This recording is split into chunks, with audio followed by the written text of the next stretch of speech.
नेहरू का तकिया इस्लाम अनेकता में एकता शापय विविधता द्वारा की गई चुनौतियों को आधुनिक राष्ट्रवादी प्रत्युत्तरों का सबसे अच्छा कटाक्ष है। वर्ष 1937 के आम चुनावों की पूर्व संध्या पर भारत भर में भ्रमण करते हुए नेहरू की उस प्राकृतिक सांस्कृतिक विविधता कसे जानकर उमंग से भर उठे कि उन्होंने हर जगह देश की भौतिक रूपरेला के साथ साथ लोगों की शारीरिक आकृतियों में, उनके सांस्कृतिक रीति रिवाजों व धार्मिक भिन्नताओं में, परंतु इस विविधता के मूल में उन्होंने एकता के स्वप्न की झलक देखी थी। यह एकता मान्यताओं व प्रथाओं के बाह्य मानकीकरण में नहीं दिलाई पड़ती कि वरन कुछ महरे छिपी थी। समहज कोई बौद्धिक एकता न थी बल्कि बनूभर की जाने वाली एक भावनात्मक एकता थी। जहाँ यह एकता वाकई संसार में नहीं विद्यमान थी। यह बात महत्वपूर्ण रूप से ध्यान देने की है कि नेहरू ने एकता के रजन के बारे में तिला किसी भी स्वप्न की भांति जिसने हमारी ओर से सक्रिय परिकल्पना एवं प्रयास हेतु बांध लिया। नेहरू की ही भांति अधिकतर राष्ट्रवादियों ने माथा ठनकाने वाली विविधता को देशा और एकता का सपना देखा है, परंतु सभी सपनों की ही भांति उनका सपना राजनीति की वास्तविकताओं द्वारा निरंतर बवस विकृत एवं बाकार प्रदान किया गया। चलिए शीर्षक के संबंध में कुछ स्पष्टीकरणों से शुरू करते हैं। प्रथमतः विविधता पर है सामान्य प्रयोग में विविधता को वैकीय एवं भिन्नता के अर्थ में लिया जाता है। इस अर्थ में विविधता हर जगह पाई जा सकती है, प्राकृतिक वश्य से लेकर सांस्कृतिक रिवाजों तक, जैसा कि नेहरू ने अनुभव किया। पर विविधता अपने आप में संभवतः राजनीतिक रूप से महत्वपूर्ण नहीं होती जब तक कि यह किसी मान्यता पाने हेतु संघर्ष का आधार न बने। चाहे हम जाति का प्रांत थे, चाहे धर्म का अपना भाषा अपना जाति कर, हम पाते हैं कि राष्ट्रवादी नेतागण कुछ सरियावाची सुधारकों व सामाजिक आंदोलनों द्वारा दी गई गंभीर चुनौतियों की सूरत में विविधता का प्रत्युत्तर देने के मजबूर थे। दूसरे शब्दों में, जब अंबेडकर ने बलम निवाचक मंडलों के माध्यम से सामाजिक अर्थ में जोर दिया तो गांधी पर एक राजनीतिक अर्थ में जाति के प्रश्न की छानबीन करने के लिए बचान डाला गया। निस्संदेह गांधी अंबेडकर से मिलने से पूर्व जाति के साथ एक नैतिक वर्ष में व्यवहार करते, न कि एक राजनैतिक अर्थ में। इसी प्रकार जब मुस्लिम लीग ने एक पचरू राष्ट्र हेतु मांग उठाई थी, कांग्रेसी नेताओं पर धार्मिक विविधता विधायक राजनीतिक अर्थ में विचार करने पर दबाव डाला गया। दूसरे, इन विविधताओं के प्रति कोई एक राष्ट्रवादी प्रतिक्रिया नहीं की। अपने वैचारिक पूर्वाग्रहों व तात्कालिक राजनीतिक प्रसंग पर निर्भर करते हुए राष्ट्रवादियों ने भिन्न भिन्न रूप से प्रतिक्रियाएं व्यक्त की। उनकी प्रतिक्रियाएं दो स्तरों पर जांची जा सकती है, विचारधारात्मक स्तर और राजनीतिक उपकारिता स्तर। चूंकि माभिरकार राष्ट्रवादी प्रतिक्रिया का निहितार्थ सिर्फ यही नहीं है कि नेतामंड विविधता के बारे में किस प्रकार नीचते थे, बल्कि यह भी है कि कुछ समझौते करने पड़े ताकि विविधता व भिन्नता को मान्यता मिल सके। ऐतिहासिक रूप से जातिसमूहों व धार्मिक अल्पसंख्यक वर्गों ने राष्ट्रतावियों को आरंभ से ही कड़ी चुनौती दी और उनसे नियमित रूप से निपटना पड़ा था। भाषा व जनजाति अधिकांश राष्ट्रवादियों की जानकारी में कुछ कुछ हाशिए पर ही रहे। 3.2 जाति, अस्पृश्यता एवं दमनकारी विविधता। नाती कचान चाहे एक चौवर्ग व्यक्तिया के रूप में बैना बिरादरी के रूप में एक भारतीय विविधता की अभिव्यक्ति के रूप में बासानी से प्रचारित नहीं की जा सकी, परंतु यह 20वीं सदी के प्रारंभिक वर्षों तक एक सुव्यस्त राष्ट्रवादी अभियान का विषय नहीं बनी। भिक्खू पारेल ने लिखा है कि चूंकि भारतीय राष्ट्रवादी जन औपनिवेशिक सरकार से सामाजिक व राजनीतिक समानता की मांग करने लगे हैं, इस तथ्य का भी सामना करना पड़ा कि इस प्रकार की समानता से हिंदू समाज के भीतर कुछ लोगों को वंचित रला गया था। एक दूसरा राजनीतिक कारण यह था कि हिंदू नेतागण यह सोचने लगे थे कि प्रांतरिक विभाजनों व विच्छेद पर काबू पाना ही होगा ताकि उपनिवेशवाद के खिलाफ एक प्रभावशाली संघर्ष छिड़ सके। लाला लाजपत राय ने इस बात पर क्षोभ व्यक्त किया कि बिना प्रकार अरमप्रयता ने अनेक लोगों को धर्म परिवर्तन पर मजबूर किया वा जिससे मुसलमानों व ईसाइयों की संख्यात्मक उक्ति बढ़ी। उन्होंने चेतावनी दी कि हिंदू जन अपने ही देश में अल्पसंख्यक हो जाएंगे यदि उन्होंने अपने घर को नहीं संवारा।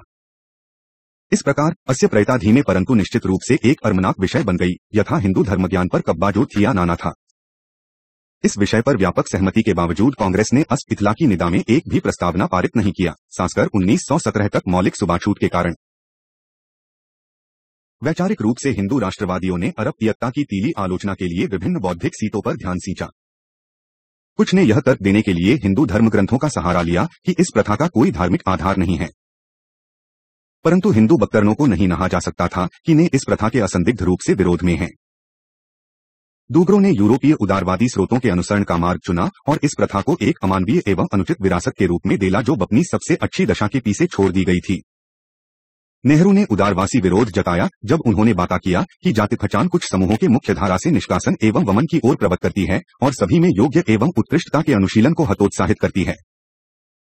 एक तीसरी रणनीति इस व्यवस्था की महन एक राजनीतिक समालोचना आरंभ करने संबंधी थी, यह उत्तेज करते हुए कि इस प्रथा ने उपनिवेश विरोधी संघर्ष को किस प्रकार नुकसान पहुंचाया है। परंतु आप इथला ने धीरे धीरे राष्ट्रवादियों को मजबूर किया कि स्वयं जाति के बड़े से प्रश्न पर सोच विचार करें। अधिकतर राष्ट्रवादियों ने महसूस किया कि जाति प्रथा मूल रूप से युक्तियुक्त और अच्छी थी। साथ ही उन्होंने मनन किया कि अंतर्निहित सिद्धांत श्रम विभाजन अथवा व्यावसायिक विशेषपक्षता ही होना चाहिए था। गांधी जी उदाहरण के लिए महसूस करते थे कि इसने परंपरागत व्यवसायों की व्यवस्था बनाई जिससे प्रतिस्पर्धा रुकी, धार्मिक एवं नैतिक मानदंडों एवं प्रथाओं को आगे बढ़ाया, स्थानीय व्यवस्था एवं शांति सुनिश्चित की और एक भावात्मक एवं आर्थिक समर्थन व्यवस्था को जन्म दिया।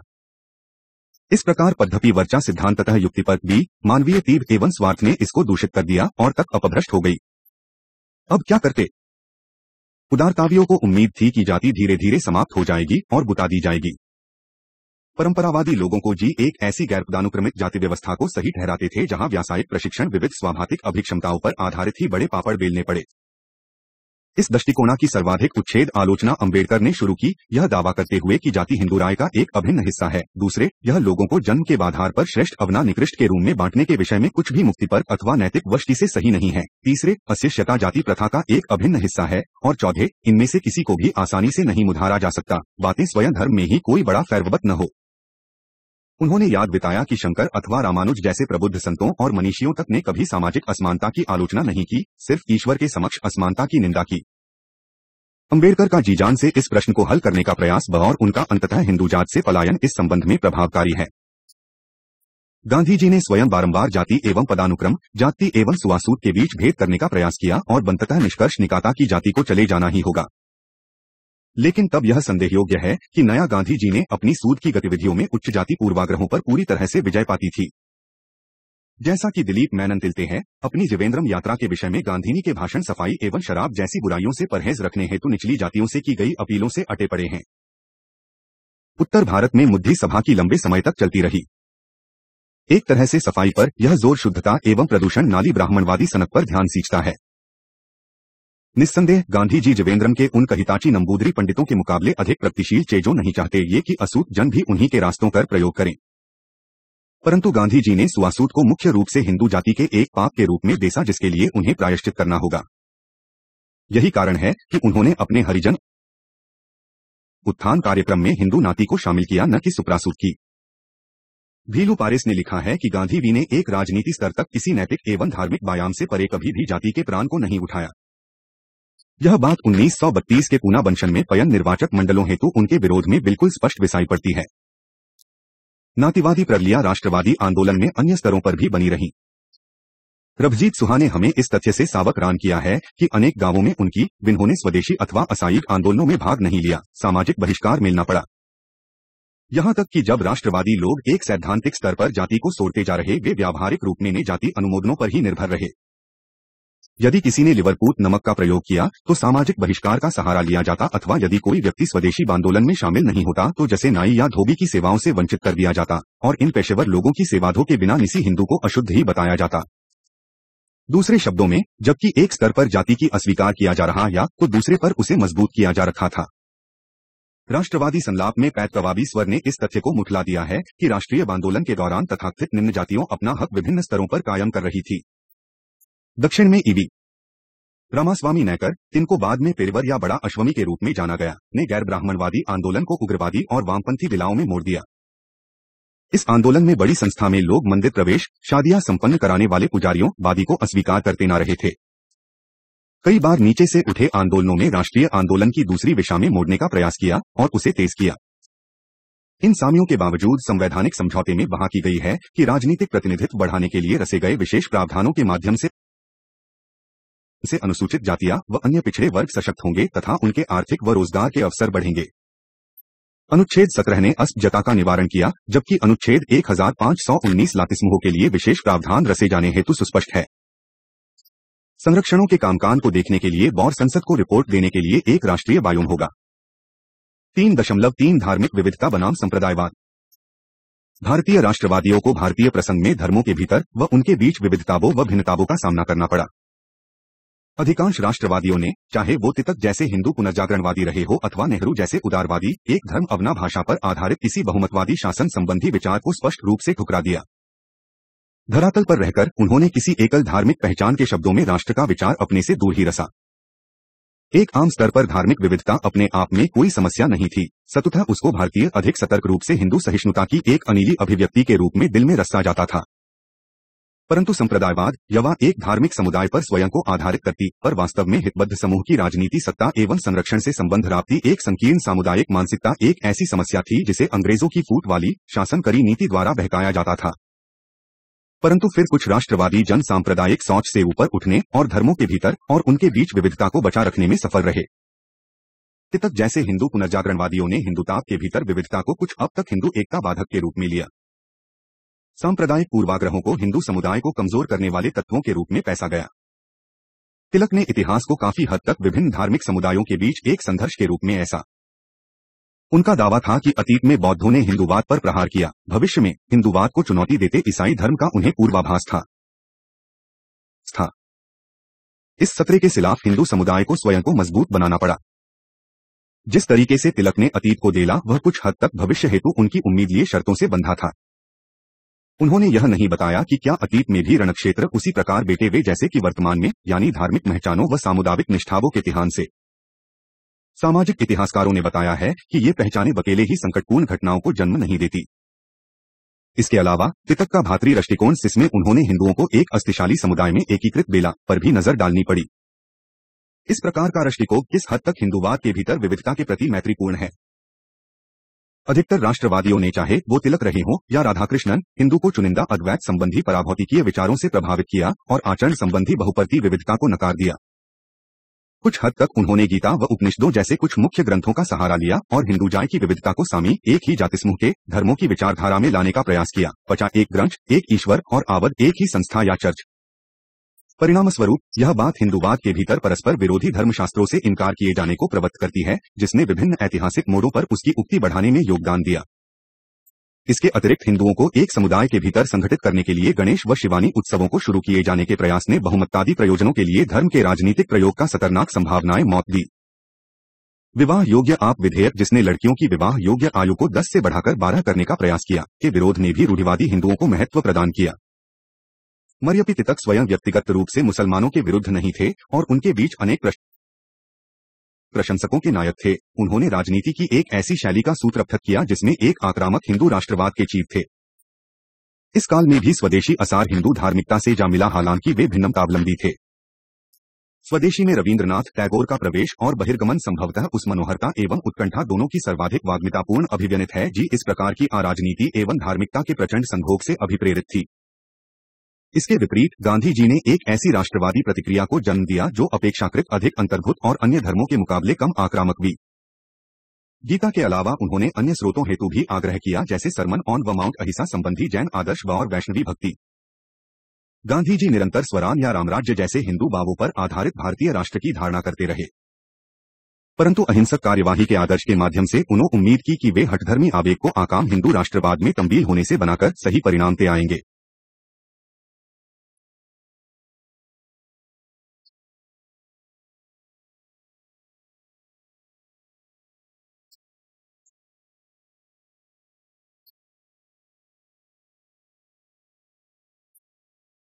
हिंदू समुदाय संबंधी उनके दृष्टिकोण को विवादित गालों पर नए मंदिरों की दरकार नहीं थी। मां ही उन्होंने हिंदुओं को ध्यान बिताना चाहा कि पौराणिक स्थलों को विशिष्ट घटना स्थलों के साथ नहीं उत्तमना है। भक्ति धर्मशास्त्र का तर्क है कि ये स्थान हृदय में ही तलाशे जाने हैं। गांधी जी ही सामर एकमात्र ऐसे उपासक थे जिन्होंने कहा कि गीता और कुरान उनकी दो औसे हैं। जैसे कि आशीष नंदी बताते हैं, गांधी एक धार्मिक सहिष्णुता को कम दिया जो कि शायद भारतीय मानस से अधिक मेल खाती थी। वह अपने सत्य धार्मिक आचरणों में और उनके माध्यम से दूसरों के प्रति सुते थे। यह खुलापन कृत्यर्थी हिंदुओं को स्वीकार्य नहीं। धार्मिक विविधता के प्रति एक तीसरी वैचारिक प्रतिक्रिया नेहरू जैसे उदारवादी धर्मनिरपेक्ष व्यक्तियों की ओर से हुई। नेहरू के अनुसार मुसलमान हिंदू समुदाय के खिलाफ कोई समुदाय नहीं थे। उन्होंने उन्हें जड़, भाषा व विचारधाराओं द्वारा समान रूप से विभाजित माना। इसी प्रकार उन्होंने हिंदुओं को किसी सजातीय समुदाय के रूप में नहीं देखा। जैसा कि ऊपर उल्लेख है, वह संघर्ष की ओर ले जाती इस प्रकार की सोच के प्रति अधिक गंभीर थे। नेहरू भली भांति समझते थे कि लोगों को अधिकार है कि वे विभिन्न देवी देवताओं व पुस्तकों में विश्वास करें, परंतु ने स्वयं राजनीतिक उन्माद को जन्म देने वाले धार्मिक विश्वास के प्रति आशंकित थे। लेकिन फिर गांधी जी ने महसूस किया कि आधुनिक युग में राजनीति सभी जगह है और इस कारण धर्म का भी राजनीतिकरण हो जाता है। सवाल किसी भी क्षेत्र को राजनीति से बचाने कर नहीं, वरन लोगों को प्रशिक्षित करने का है, ताकि वे लोकतांत्रिक आधों का आदर करें और अपने निजी हितों के लिए धार्मिक विचारधाराओं व प्रतीकों का प्रयोग करते समय कानून के नियम का सम्मान करने को बाध्य हों। अब इन वैचारिक प्रतिक्रियाओं को धरातल पर लाकर राजनीतिक परिस्थितियों एवं आंदोलनों द्वारा आकार प्रदान किया गया। क्या हिंदू और मुनिलम वास्तव में सुस्पष्ट समुदायों में बांटे के जैसा कि तक हमें सोचने को उकसाते हैं, अथवा क्या वे वास्तव में फूट डालने और शासन करने की मंशा से अंग्रेजों के आने से पूर्व संतोषपूर्ण मैत्री में रह रहे थे? जैसा कि सुमित सरकार बताते हैं, सांप्रदायिक एवं राष्ट्रीय चेतना दोनों का ही विकास आधुनिक व व्यघटनाएं हैं, इस लिहाज से कि उन्हें आधुनिक आर्थिक संबंधों एवं संप्रेषणों की सुविधा प्राप्त सही। उससे पहले विभिन्न घटनाएं शो में हिंदुओं और मुसलमानों ने अपनी भिन्नताएं खोजी तो होगी, परंतु उन्होंने संभवतः स्वयं को सजातीय समुदायों के रूप में नहीं देखा होगा। दूसरे, यद्यपि हिंदू और मुसलमान संपूर्ण मैत्री में नहीं रहे हो सकते हैं, सांप्रदायिक दंगे नियमित अथवा प्राविक बनाए नहीं थी। झगड़े होते ये, परंतु शिया सुन्नी और जाति संघर्ष भी हुआ करते थे। हिंदुओं और मुसलमानों के बीच मुधार आंदोलनों ने उन्हें सांप्रदायिक पहचान कर भाग ग्रहण करने में मदद की। हिंदू संप्रदायनाव सुधारांदोलन की बदौलत ही संभव हुआ। गत शताब्दी के आरंभ में दयानंद सरस्वती को आर्य समाज एक सर्वहिंदू चेतना के साथ शुरुआती समाज सुधार मुद्दों, बाल विवाह, मूर्ति पूजा, बहुवाद, वैधव्य वर्जना, ब्राह्मणवादी प्रभुत्ववादी को जोड़ने में सफल रहे। शुद्धि अभियानों को चलाकर उन्होंने जाति समूहों के वैविध्य के बीच गहरी जगह जमा ली। 1890 के दशक तक आर्य समाज ने कांग्रेस के पूर्ण रीति से हिंदू न होने के लिए इसकी आलोचना शुरू कर दी और फिर कुंभ मेलों एवं सनातन धर्म सभाओं में कई सम्मेलन आयोजित किए। अन्यत्र कहर बंगाल में रामकृष्ण मिशन क्षेत्र में प्रार्थना समाज और मद्रास में विश्रांसिकल सोसाइटी ने भी अपने पुनर्जागरणवादी कार्यों के माध्यम से हिंदू संप्रदाय की सार्थकता को प्रोत्साहित किया। अब वेलते हैं मुस्लिम संप्रदाय का क्या हाल था। उनके बीच भी सुधारवादी एवं पुनर्जागरणवादी प्रक्रिया उभरी। उत्तर प्रदेश में उदाहरण के लिए मुसलमानों के बीच सुधारों के लिए सर सैयद अहमद खान की उम्मीदों को उन पारंपरिक मुस्लिम भूस्वामियों एवं नौकरी पेशा परिवारों अलीगढ़ के बाभिजातियों में एक मुस्तैद श्रोतावद मिल गया, जिन्होंने अपना प्रभाव घटता पाया। शुरू में अंग्रेजों ने सुधारवादियों की मदद की ताकि देवबंद शिक्षालय से होने वाले जोरदार साचान्य विरोधी खिलाफत समर्थक इस्लाम के प्रसार का सामना किया जा सके।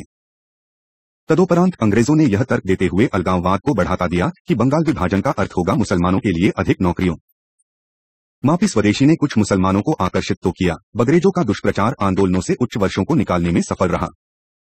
एक राजनीतिक स्तर पर सर सैयद अहमद खान ने एक आम मुद्दे के आधार पर परिषद प्रदेश और प्रतियोगिता परीक्षाओं का विरोध किया कि इससे सिर्फ हिंदुओं का सशक्तिकरण होगा, जिनका कि अंग्रेजी शिक्षा में पलड़ा भारी था। अनेक मुस्तियों को भारतीय राष्ट्रीय कांग्रेस सुधा नहीं पाई थी। 1906 में मुस्लिम लीग के गठन और पधरु निर्वाचन मंडलों संबंधी रियायत ने सुनिश्चित कर दिया कि वक्तावादी कार्यावलियों घोषित है और सिद्ध भी। दूसरे शब्दों में अलगाववाद उन अभिजात वर्गों के दिल में जगह बना सकता है जो कि लोगों को अपने निजी हितों के लिए संबंधित करते हैं। बहरहाल लोग हमेशा इसके शिकार नहीं होते कि एजेंटों के रूप में भी कार्य करते हैं। यदि वे पुनर्गनादी बौद्ध धक्कावादी राजनीति द्वारा प्रभावित हो रहे हैं तो उसके पीछे कुछ वास्तविक कारण अवश्य होंगे। उत्तर प्रदेश और पंजाब में सांप्रदायिक दंगे 1880 के दशक से प्रायः ही होने लगे। सुमित सरकार बताते हैं कि सामाजिक आर्थिक तनावों ने ही संभवतः इन रंगों को भड़काने में भूमिका निभाई। हिंदू किसानों ने अवध और अलीगढ़ के बड़े हिस्सों में मुस्लिम तालुक्यारों और जमींदारों को मेला, मुस्लिम काश्तकारी, दुकानदारों व छोटे व्यापारियों ने उत्तर प्रदेश के नगरों में बड़े सौदागरों व बैंकरों को बोला, जबकि पंजाब में मुस्लिम किसानों ने हिंदू साहूकारों को मैता। बंगाल में विभिन्न क्षेत्रों में 1906-07 में उत्तरोत्तर रूप से उपबत हुए। निशाना थे हिंदू जमींदार व साहूकार और मुस्लिम दंगाइयों को राष्ट्रवादियों द्वारा बंधेजों भाहे के एजेंटों के रूप में बेला गया। और फिर 1917 में 50,000 हिंदुओं की भीड़ ने जायबाद और पढ़ना में 124 गांवों में मुसलमानों पर आक्रमण किया। गौरक्षा प्रचार और सनातन धर्म सभाओं ने ऐसे ढंगों को भड़काने में भूमिका निभाई, पर वे एकमात्र कारण नहीं थे। गोरी सरकार अचानक गिर गई जैसी बड़ी बड़ी अफवाहें और गप्पों का सिलसिला और साथ ही सबबचाता किसान असंतोष आदि को ऐसे वेतों में संभवतः एक अहम अभिव्यक्ति मिली। लेकिन लोग हमेशा ही किसी सांप्रदायिक धार्मिक नेहा में केवल आर्थिक असंतोष को ही व्यक्त नहीं करते रहे थे और हमेशा मुसलमान ही साम्राज्य समर्थक और वक्तावादी राजनीति की ओर नहीं सिंचते रहे थे। खिलाफत आंदोलन में मोहम्मद अली जैसे मुस्लिम नेताओं ने नवंबर 1919 में पहले असहयोग हेतु आह्वान किया। मुस्लिम नेताओं ने जो असहयोग को सफल बनाने हेतु हिंदू समर्थन की आवश्यकता के सचेत दे बकरीद पर गायों के वध को रोकने का आह्वान करता एक मुस्लिम लीगी प्रस्ताव पारित किया। जलियांवाला बाग हत्याकांड के बाद गांधी और कांग्रेस ने सिताफत कार्यकर्ताओं से हाथ मिला लिया। सिताफत पश्चात काल में पथारू निर्वाचक मंडलों व बढ़ती बेरोजगारी की बदौलत धक्कावादी वाचान का पूर्वान देखा गया। हिंदू संप्रदायवाद भी अतिमत और प्रतिकूल होता जा रहा था। 1924 से मुस्लिम लीग ने एक संपूर्ण प्रांतीय स्वायत्तता जाले राज्यसंघ की मांग उठाई, तब तक 1940 में पाकिस्तान के लिए मांग नहीं उठी थी। हिंदू महासभा के प्रति कांग्रेस की प्रतिक्रिया हमेशा अस्पष्ट रही। असहयोग के प्रति अपने विरोध के बावजूद मदन मोहन मालवीय को कांग्रेस नेताओं द्वारा अपनी तरफ करे लिया गया। बोस ने दशक मध्य से कांग्रेस हिंदी शुद्धि और हिंदूवाद के प्रसार में इस एक के साथ सक्रिय रही। बनारस जैसे कुछ स्थानों में स्वराज पार्टी और हिंदू महासभा एक ही संगठन के को नाम वे। 1937 में मौलाना अबुल कलाम आजाद ने शिकायत की कि कांग्रेस सदस्य लीग में शामिल हो सकते, परंतु वे हिंदू महासभा में सक्रिय होने से नहीं रोके गए हैं। 1938 में जाकर ही कांग्रेस ने घोषणा की कि हिंदू महासभा की सदस्यता कांग्रेस में बने रहने की अनर्हता होगी। 30वें चशक मध्य में हिंदू व मुस्लिम दोनों का संप्रदायवाद बढ़ना जारी रहा और 1939 में नेहरू ने राजेंद्र प्रसाद के सामने कबूल किया वे मुसलमानों के बीच कांग्रेस विरोधी मनोभाव पर काबू पाने में असमर्थ रहे हैं। जो कुछ हो, नेहरू द्वारा शुरू किया गया मुस्लिम व्यापक संपर्क अभियान महासभाइयों के आधिपत्य वाली स्थानीय कांग्रेस समितियों द्वारा मटियामेट कर दिया गया। इसके अतिरिक्त मुसलमानी के बीच राष्ट्रवादी स्वरों जैसे कि अबुल कलाम आजाद ने लंबे समय तक विभाजन के सिताफ तहाई की, पर उनकी आवाजों को पहचान नहीं मिल पाई। उन्होंने नेहरू और पटेल दोनों के सामने तर्क रखा कि विभाजन सांप्रदायिक समस्या को हल नहीं करेगा बल्कि उसे अधिक स्थायी बनाएगा, परंतु किसी कारण से पटेल जैसे प्रबल राष्ट्रवादियों का मूड विभाजन स्वीकार करने और उसे मान लेने का ही था। हमें यह भी ध्यान देना चाहिए कि कुछ बन्य स्वर भी ये क्या निमारले उत्तमायन तो कि पाकिस्तान निर्माण के विचार विरुद्ध ये और यह महसूस करते थे कि विभाजन भारत में मुसलमानों को खतरे में डालेगा, परंतु के मुसलमानों के बीच कोई जोरदार बात साबित नहीं हुए। इस प्रकार पुनरावलोकन कर हम देख सकते हैं कि राष्ट्रवादी आंदोलन अपने स्वयं के भीतर सांप्रदायिक घटनाक्रमों पर काबू पाने में बार बार असफल रहा। सिद्धांततः यह इस कारण था कि अनेक राष्ट्रवादी जन अक्सर हिंदुओं और मुसलमानों को एक पत्थरी समुदायों के रूप में अथवा उनके अपने समुदायों हेतु कच्चे माल के रूप में बेलते थे। ऐतिहासिक रूप से विभिन्न ऐतिहासिक कारकों ने किसी न किसी कारण से सांप्रदायिक चेतना के विकास में योगदान किया और हो सकता है यह कल्पना करना लाभप्रद न हो कि नया यह टाला जा सकता था। जो बात साफ होनी चाहिए वो यह है कि धार्मिक काचान और भिन्नता का एक बार राजनीतिकरण होने के बाद समय के साथ साथ दुर्भावपूर्ण रूप भी ले सकते हैं। उदारवादी संवैधानिक सिद्धांतों पर एक न्यूनतम समझौता इस बात को सुनिश्चित करने का सर्वश्रेष्ठ तरीका हो सकता है कि धर्म का इस प्रकार का राजनीतिकरण कानून व्यवस्था के उच्छेदन अथवा दूसरों के हिंसक दमन में घटित न हो। इस प्रकार का बलपतम ढांचा संविधान द्वारा मुहैया कराया जाता है, जो कि सांस्कृतिक एवं शैक्षणिक अधिकारों के साथ साथ एक मौलिक अधिकार के रूप में धार्मिक स्वतंत्रता हेतु भी प्रावधान रखता है। 3.4 भाषा एकरूपता या अनेकता। भाषाई विविधता का सवाल राष्ट्रीय राजकीय भाषा और भाषाई प्रांतों की व्यवहार्यता व सनियता पर बहसों के रूप में उभरा। एक वैचारिक स्तर पर कई लोगों को यह स्पष्ट लगता है कि एक राष्ट्रीय या राजकीय भाषा होनी ही चाहिए, हाथों की किसी राष्ट्रीय अपना शासकीय धर्म की कोई आवश्यकता नहीं है।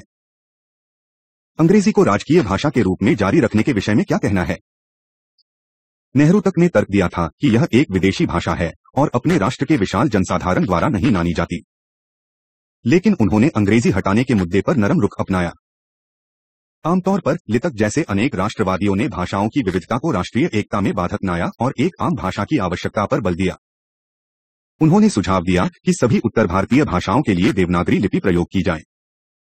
तदुपरांत कांग्रेस के उत्तर केंद्रित संगठन और हिंदू महासभा के प्रभाव ने नागरी लिपि में हिंदी हेतु योगदान दिया ताकि उसका स्वतंत्र भारत हेतु एक संभालित राष्ट्रीय भाषा के रूप में उत्पन्न हो सके।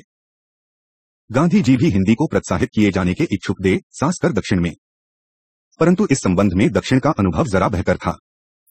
1938 में राजगोपालाचारी तत्कालीन मद्रास के प्रमुख ने एक वैकल्पिक विषय के रूप में चाहे नागरी अथवा उर्दू लिपि में हिंदी को लागू किया या कहें इस रूप में कि एक पत्ते पर बटनी लाओ या सोड़ो, और इस विषय में असफलता ही हाथ लगी कि प्रोत्साहन उच्च कोटि तक ही न रुका रहे, परंतु उनके अनुभव ने इविड संस्कृति पर बाह्य कार्य भाषा चोपे के सिताफ है जी रामास्वामी नैकर के जनप्रिय संघर्ष में अच्छे ढंग से योगदान दिया। इस अनुभव के बालते ही राजाजी ने स्वातंत्र्योत्तर भारत में हिंदी बीते जाने का विरोध किया। ब्रॉविते ओम्हे ने उस सीमा के प्रभाव प्रस्तुत किए हैं जहां तक कि हिंदी समर्थकों को राजकीय भाषा के रूप में हिंदी अपनाए जाने पर जोर देना था। हिंदी अतिवादियों ने एक हिंदी संविधान प्रस्तुत किया जिसको संस्कृतिकरण की कजल से उत्तर भारत के हिंदी भाषियों तक के लिए समझना मुश्किल माया गया। औस्तेने लीला एक संस्कृतिकृत अनुवाद न सिर्फ संवाने के अनुपयुक्त होगा दीक्षित व्यक्तियों के एक छोटे से समूह को छोड़कर, बल्कि यह संदेहपूर्ण है कि क्या एक संस्कृतिकृत संविधान संसदीय सरकार और उस ब्रिटिश आम कानून की परंपरा की बुनियाद पर लाया जा सकता है जिसका कि राष्ट्र अभ्यस्त है और जिसे सदन के सदस्य बनाए रखना चाहते हैं। अंततः इस मुद्दे पर 1960 के दशक में आंदोलन होने तक कम से कम 50 वर्षों तक अंग्रेजी के निरंतर प्रयोग पर आम सहमति दिलाई दी। उठने वाला एक दूसरा मुद्दा भाषाई प्रांत संबंधी हुआ। चूंकि ऐसा को पूर्वनियोजित ढंग से व्यर्थ कर देने के लिए अंग्रेजों ने बहुभाषाई राज्यों का निर्माण कर दिया। कांग्रेस भाषाई राज्य बनाने जाने हेतु सिद्धांततः सहमत श्री, परंतु नेहरू स्वतंत्रता पश्चात इस मुद्दे पर डीले पड़ गए और उसे प्रमुखता 50 के दशक में ही मिट पाई। 3.5 जनजातीय विद्रोह समीकरण और सुरक्षित रखना। इतिहास लिखना नीचे से शुरू करते हुए सुमित सरकार ध्यान दिलाते हैं कि भारत में किस प्रकार जनजातीय समुदायों ने प्रायः हमेशा ही और हिंसक विद्रोह किए हैं। जंगल तक सीमित आदिम असभ्य होने की बजाय इस प्रकार की जनजाति केवल श्रौपन्यासिक कल्पना और पर्यटक पुस्तिकाओं में ही जीवित बची है। जनजातियां भारतीय समाज में निम्नतम सामाजिक स्तर पर कृषि मजदूरों, भारिकों इत्यादि के रूप में ही एकीकृत हैं। जमी के वाणिनीकरण, भूमि हवियाने व बढ़ते आप्रवासन के चलते अनेक विद्रोह हुए, जैसे संथाल विद्रोह 1855, मुंडा निधीस 1895 से 1900 और 1922 से 24 में गोदावरी क्षेत्र में अलूरी सीताराम राजू आंदोलन कुछ उल्लेखनीय नाम है। यत्रतत्र पटित और आकस्मिक होने के अलावा इन आंदोलनों ने उजागर किया निशाना बनाए जाने वालों की रफट पहचान, प्राय जमींदार और साहूकार, राजनीतिक संचार के नए नए तरीके और स्थानीय शोषकों व बाहरी शासन के बीच अंतर संबंधों की चेतना। 1914 से 18 में जब आवश्यक वस्तुओं के दाम बढ़ गए, मिदनापुर में बाजार लूटे जाने के बारे में लिखते हुए स्वप्नवान गुप्ता बताते हैं कि आदिवासियों ने अनाज व्यापारियों की बजाय कपड़ा व्यापारियों व साहूकारों पर चुन चुनकर हमला किया, क्योंकि आहे वक्त में वे ही ज्यादा शोषण करते थे। ये राष्ट्रकवि जनजातियों के पास मुख्यतः इस बात को लेकर पहुंचे कि यह अनपढ़ जनसमूह सभ्य बने और मुख्य धारा में शामिल हो, जैसा कि अन्य निवले जाति समूहों के साथ था। राष्ट्रवादियों ने उनके विषय में नहीं सोचा कि वे अपना इतिहास खुद रचते स्वायत्त अभिकर्ता है, बचना ऐसे समूह जिनकी कार्यविनिया कसी से भिन्न हो सकती है। इसका मतलब था कि एक व्यावहारिक स्तर पर वे कांग्रेस की आवश्यकताओं के अनुसार ही संगठित और विकसित किए गए। यह बात 1921 से 23 के बीच मिदनापुर आदिवासी विद्रोह के मामले में देखी जा सकती है। कांग्रेस ने 1921 के आसपास ही इस क्षेत्र में आदिवासियों को सूचीबद्ध करना शुरू किया और बहुत कम वेतनों के खिलाफ सफलतापूर्वक एक हड़ताल को कार्यरूप दे दिया। उन्हें 14 मील तक लट्ठे होने के 4 पैसे और 35 मील के लिए 8 पैसे मिलते हुए। कड़े संघर्ष के बाद एक समझौता हुआ जिसके अनुसार एक कांग्रेस कार्यकर्ता को बंगलों में कर्मचारियों की हालत पर नजर रखने की अनुमति मिल गई। कांग्रेस निस्संदेह आदिवासियों के बीच विद्यमान असंतोष को सही रास्ता दिलामा और उसे धान निर्यात और विदेशी वर्करों के विरोध तक बढ़ाया। परंतु उसके बाद असहयोग के दौरान इस संघर्ष ने अपनी ही गति पकड़ ली और आदिवासियों ने कुछ चुनिंदा दुकानों को लूटना शुरू कर दिया। असहयोग को वापस लेने का अर्थ हुआ उनके संघर्ष को बाहरी संपर्कों से वंचित कर दिया जाना। इसलिए जब पारंपरिक जंगल अधिकारों हेतु 1922 में आदिवासियों ने सिर्फ उन्हें अप्रत्यक्ष रूप से समर्थन दिया।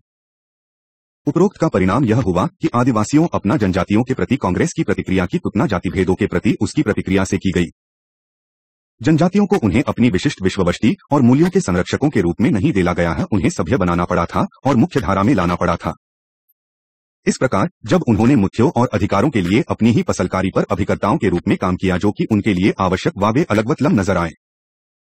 यह पित सत्तावाद संवैधानिक समझौते तक जा पहुंचा जिसमें अनुसूचित के हितों को संरक्षण देने व बचाने के लिए अनेक संरक्षणवादी उपाय थे। अनुच्छेद 15 जो प्रत्याति जातिवादी के आधार पर भेदभाव पर प्रतिबंध लगाता है, स्पष्ट रूप से अनुसूचित जातियों व अनुसूचित जनजातियों की उन्नति हेतु कुछ प्रावधानों की अनुमति देता है। अनुच्छेद 19(5) भावास की स्वतंत्रता प्रदान करता हुआ कुछ प्रतिबंधित क्षेत्रों में अनुसूचित जातियों के हितों की बढ़ावा देने के लिए विशेष सीमा बंधनों के प्रावधान की अनुमति देता है।